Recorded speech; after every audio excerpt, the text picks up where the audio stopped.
y a Claude Barthelone qui souhaitait réunir dès le premier tour Europe Écologie Les Verts, le Parti communiste. Finalement, ce n'est pas le cas. Pourquoi il n'a pas été en mesure de convaincre ces deux partis? D'abord, vous savez, ça n'est pas le cas.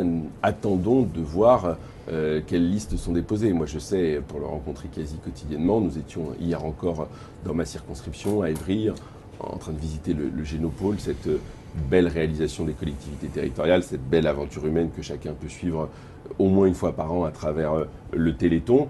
Et il me le disait, lui, il va faire tous les efforts jusqu'au bout pour être le plus fort à l'entrée de cette campagne. Il est de tradition sur des scrutins de liste, comme on dit, que les différentes à deux tours, que les différentes forces politiques affirment une identité au premier tour et se rassemblent au second.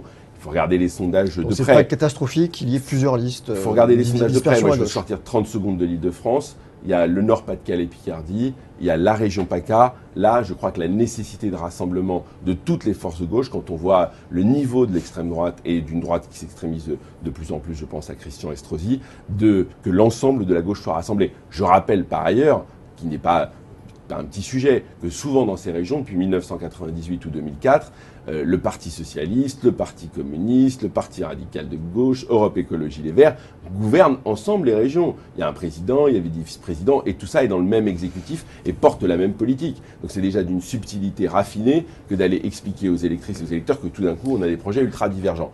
En Île-de-France, il y a eu plusieurs cas de figure, mais grosso modo, là, l'histoire montre que ça n'a pas été un handicap. Mais moi, je crois que pour autant, dans le moment dans lequel nous sommes, et parce que c'est la première région européenne, parce qu'il y a des enjeux spécifiques, je pense évidemment aux questions de transport, de développement économique, de bien vivre cette Île-de-France, ça mérite qu'on fasse tous les efforts possibles justement, pour que dès le premier Carlos tour, da nous soyons Silva, rassemblés. on a une question de Christophe qui nous dit « Voter à gauche depuis 30 ans, mais je ne pense pas voter Barthelone cette année ». Il nous dit plusieurs réflexions. Il nous dit quelles sont ses priorités pour l'Île-de-France. Il nous demande quelle serait la mesure concrète pour l'emploi et pour les transports.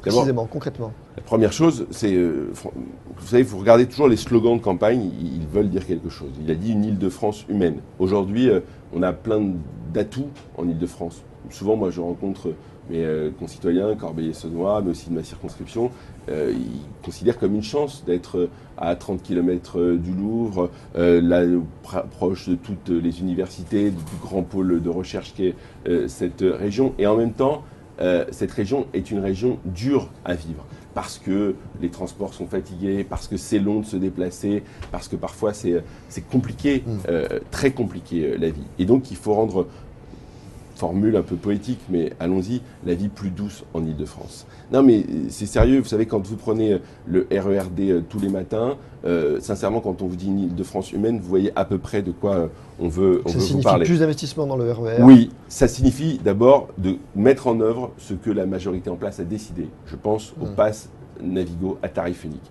C'est une mesure de justice sociale et presque, j'aimerais dire, de justice pécuniaire. Ça voudra dire que, oui, à Corbeil-Essonnes, vous paierez comme au centre de Paris pour avoir accès au même niveau de transport, et c'est une mesure de justice. Et à côté de cela, il faut d'urgence, la première des urgences, c'est remplacer les rames.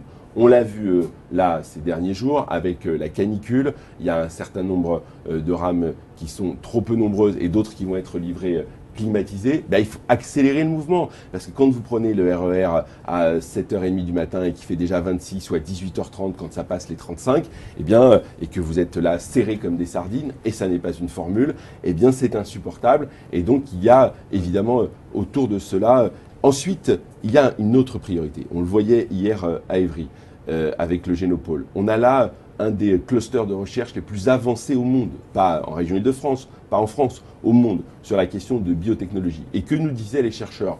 Au fond, pourquoi vous allez vous installer à Évry, à 30 km de Paris? Parce que là, on a toutes les ressources. On a toutes les ressources parce qu'il y a des laboratoires publics, on peut y déposer des brevets, et ensuite on peut aller...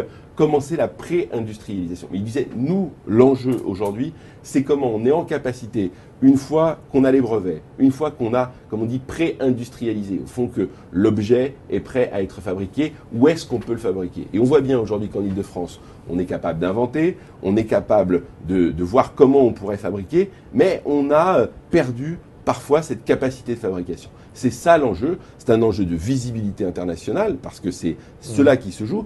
C'est un enjeu pour l'ensemble des régions françaises, car quand Paris, la région capitale vont vers le haut, c'est l'ensemble de la France qui est tirée vers le haut, et c'est un enjeu évidemment Mais franchement, pour... c'est de